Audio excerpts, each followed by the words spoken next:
What a blessing it is for us to celebrate and commemorate the birth of our Lord and Savior Jesus Christ as we acknowledge that He is the reason for the season. Take a walk with me down memory lane as we revisit the old-time Jamaican Christmas. Children are happy, laughing and playing. Families come together.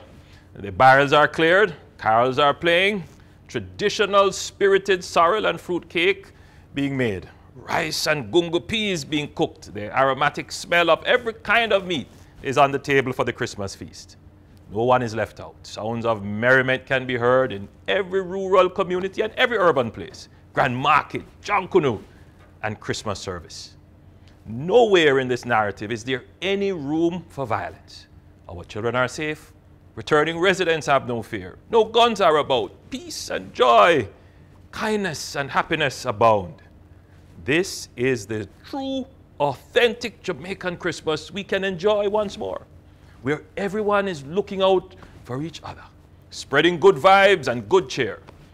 I'm certain that in many parts of Jamaica, the nostalgic Christmas scene I have described is being unfolded. But sadly, in other areas, people are being impacted by violence. There are elderly people in need of our kindness, homeless people in need of food, children in need of something to put a smile on their faces.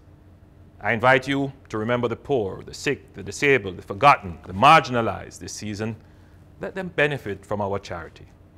We know that each year we are faced with challenges, but Jamaicans are hardworking and resilient. No matter what the challenges are, we will overcome.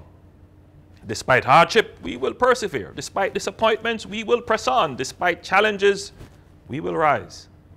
It is within our power to make small yet meaningful impacts on the lives of everyone we encounter. It is within our capacity to build peaceful communities and to ensure that this season and always every Jamaican feels safe, loved, and valued.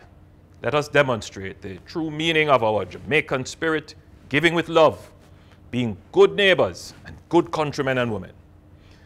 As I wish all Jamaicans the joy of the season, I acknowledge the members of the security forces and the essential services. You all work tirelessly to serve and protect and look after the needs of our people, and you do so selflessly every day, even on Christmas Day.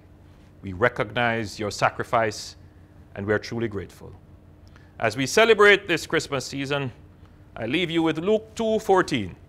Glory to God in the highest, and on earth peace, goodwill toward men. On behalf of Juliet, the boys, and the entire government, I wish you peace, love, and prosperity. Merry Christmas, Jamaica.